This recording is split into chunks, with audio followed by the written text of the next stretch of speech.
Il était une fois une mère porc et ses 3 porcelets. 3 frères ont la même taille. Ronds, roses, avec les mêmes queues drôles.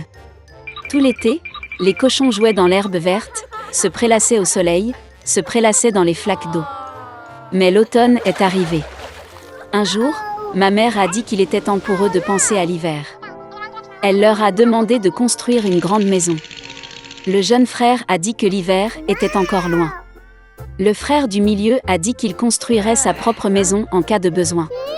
Et le frère aîné a décidé de construire la maison lui-même. Les frères cadets et intermédiaires n'ont fait que jouer à leur jeu. Il faisait de plus en plus froid chaque jour. Le jeune frère a décidé de construire une maison en paille. Le frère du milieu pensait qu'il ferait très froid dans la maison au toit de chaume en hiver. Il a décidé de construire une maison à partir de brindilles et de brindilles. Le soir, leur logement était prêt. Ils étaient très fiers d'eux-mêmes et ne pouvaient pas se lasser de leur bâtiment. Maintenant, ils étaient libres et pouvaient faire ce qu'ils voulaient. Ils ont décidé d'aller voir leur frère aîné et de voir quel genre de maison il s'était construit. Le frère aîné était occupé à construire. Il a appliqué des pierres, malaxé de l'argile et s'est lentement construit une maison fiable et durable. Les jeunes frères ont trouvé leur frère aîné au travail. Ils étaient très surpris du genre de forteresse qu'il construisait. Le frère aîné a continué calmement à travailler. Les frères cadets et intermédiaires ont commencé à plaisanter et à rire de sa maison. Ils étaient tellement amusés que leurs cris résonnaient loin à travers la pelouse. Le frère aîné a demandé à se taire, car le loup pouvait les entendre. Les frères cadets et intermédiaires étaient encore plus amusés. Ils ont décidé que le frère aîné n'était qu'un lâche. Et les 2 braves frères sont allés se promener. En chemin, ils ont chanté et dansé, et quand ils sont entrés dans la forêt, ils ont fait un tel bruit qu'ils ont réveillé le loup qui dormait sous le pin. Le loup mécontent et affamé se rendit à l'endroit d'où provenaient les hurlements de 2 cochons stupides. Les frères marchaient joyeusement et parlaient de la facilité avec laquelle ils traiteraient le loup. Et soudain, ils ont vu un vrai loup vivant. Il se tenait derrière un grand arbre. Il avait des yeux très mauvais et une énorme bouche à pleines dents. Les frères étaient si effrayés que leurs queues minces tremblaient finement, finement. Le loup se prépara à sauter, il fit claquer ses dents et cligna de l'œil droit. Les porcs reprirent soudain leurs esprits, hurlant à travers la forêt, se précipitèrent pour s'enfuir. Soulevant des nuages de poussière, ils se précipitèrent chacun dans sa propre maison. Le jeune frère a couru vers sa hutte au toit de chaume et a claqué la porte devant le loup. Le loup grogna et demanda d'ouvrir la porte. Le jeune frère, par peur, ne put prononcer un mot. Puis le loup a commencé à souffler. Le toit léger s'est instantanément envolé de la hutte au toit de chaume. Le loup prit une profonde inspiration et souffla une seconde fois, et la maison en chaume vola dans toutes les directions. Le loup était ravi, claqua des dents et se jeta sur son jeune frère. Mais le cochon esquiva habilement et courut. Il a couru à la maison du frère du milieu. Les frères réussirent à s'enfermer et se regardèrent avec consternation. Le loup s'est fâché et a commencé à souffler. La maison est légèrement de travers. Le loup a soufflé une seconde, puis une 3e, puis une 4e fois. Mais la maison était toujours debout. Le loup prit une profonde inspiration et souffla pour la 5e fois.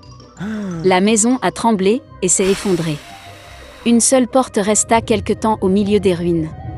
Dans l'horreur, les porcelets se sont précipités vers la maison de leur frère aîné. Le loup a couru après eux. Il était sûr que cette fois les porcs ne le fuiraient pas. Les porcelets se sont rapidement précipités devant le grand pommier sans même le heurter.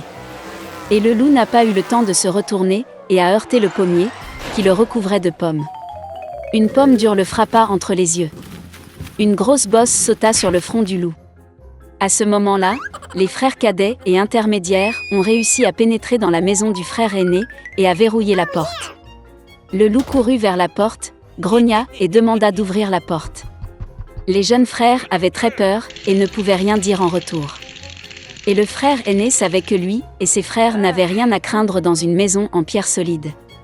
Puis le loup a aspiré plus d'air et a soufflé dès qu'il a pu.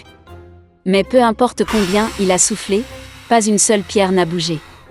Et puis il a levé les yeux et a remarqué une grande et large cheminée sur le toit. Il monta prudemment sur le toit et commença à descendre le tuyau. Les cochons ont entendu un bruissement. Le frère aîné a immédiatement deviné quel était le problème. Il se précipita rapidement vers le chaudron, dans lequel l'eau bouillait, et en arracha le couvercle. Le loup descendit la pipe et tomba directement dans le chaudron.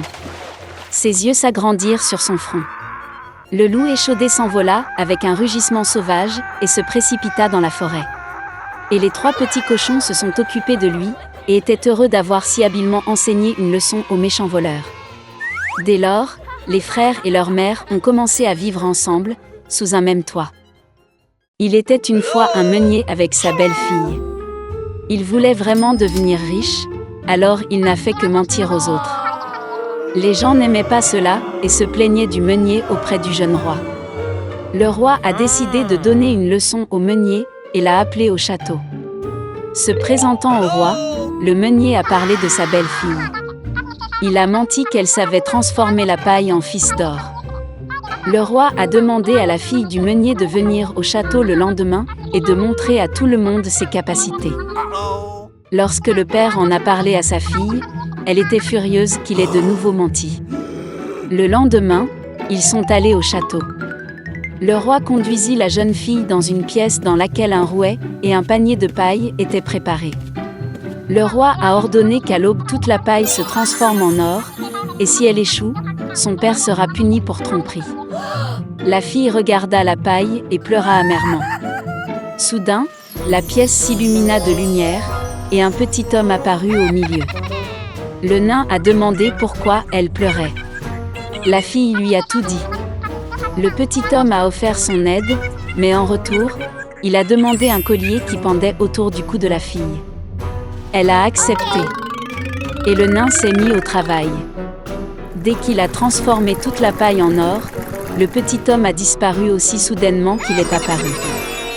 Le matin est venu. Le roi entra dans la pièce et fut étonné de ce qu'il vit. La fille était heureuse. Mais au lieu de la laisser partir, le roi a apporté plus de paille. Il a ordonné de le transformer en or le matin. La fille a recommencé à pleurer. Mais alors le nain est apparu à nouveau devant elle. Cette fois, il a demandé en échange une bague précieuse que sa mère avait donnée à la fille. Le nain a pris la bague et a commencé à tourner de la paille. Au matin, les paniers étaient pleins d'or. Lorsque le roi entra dans la pièce, il fut très content. Mais au lieu de lâcher la fille, cette fois, il remplit toute la pièce de paille. Le roi a ordonné à toute la paille de se transformer en or à l'aube. En retour, il a promis de pardonner à son père et de la faire reine. Dès que le roi quitta la pièce, le nain réapparut. Mais cette fois, la fille ne pouvait rien lui donner. Et puis le petit homme a dit qu'il transformerait la paille en or, si en retour la future reine donnait son enfant, qui allait naître. La fille n'a vu aucune autre issue et a donc accepté son offre. Quand le matin est venu, le roi a vu de l'or et était très heureux. Cette fois, il a tenu sa promesse. Il a libéré le père de la fille et en a fait sa femme. Alors la fille du meunier est devenue reine. Après un certain temps, son enfant est né. Et un jour, alors que la fille le couchait, un petit homme est apparu. Il prévint qu'il emmènerait l'enfant dans 3 jours si la reine ne découvrait pas le nom du nain. Dès que le petit homme a disparu, la fille a demandé aux serviteurs de faire une liste de tous les noms du royaume. Le matin, les serviteurs ont apporté la liste. Quand le nain est apparu, il a demandé à la reine quel était son nom. Elle a commencé à lire tous les noms de la liste un par un. Quand la reine eut fini, le petit homme dit qu'aucun des noms ne convenait. Et il a disparu. La fille a demandé aux serviteurs de faire une liste de tous les noms dans les royaumes voisins. Au matin, les domestiques avaient écrit sur un morceau de papier tous les noms qu'il avait trouvés. Quand le nain est apparu, il a demandé à la reine quel était son nom. Elle a commencé à lire tous les noms de la liste un par un. Mais il n'y avait pas de bon parmi eux. Et le petit homme a disparu. La reine a demandé aux serviteurs de visiter tous les pays connus et de recueillir autant de noms que possible. À l'aube, un domestique a dit à la reine qu'il avait vu une situation inhabituelle la nuit précédente. En marchant dans les bois, il est tombé sur une petite maison. Dans la cour près du feu, un nain a chanté une chanson que demain l'enfant de la reine serait enfin à lui. Et en même temps, il criait joyeusement son nom. Son nom était Rumplestiltskin. Le matin venu, le nain réapparut. Il a demandé à la reine quel était son nom. La fille fit semblant de ne pas connaître son nom et commença à lire les noms de la liste. À chaque nouvelle mauvaise réponse de la reine, le petit homme devenait de plus en plus joyeux. Finalement, la fille prononça son nom. Et au même moment, le sol sous les pieds du nain crépitait, et il tomba dans un énorme trou. Alors la reine s'est débarrassée du petit homme avide. Plus tard, elle a tout raconté au roi. Il vit que la reine regrettait ce qui s'était passé et lui pardonna. Depuis, ils ont vécu heureux pour toujours.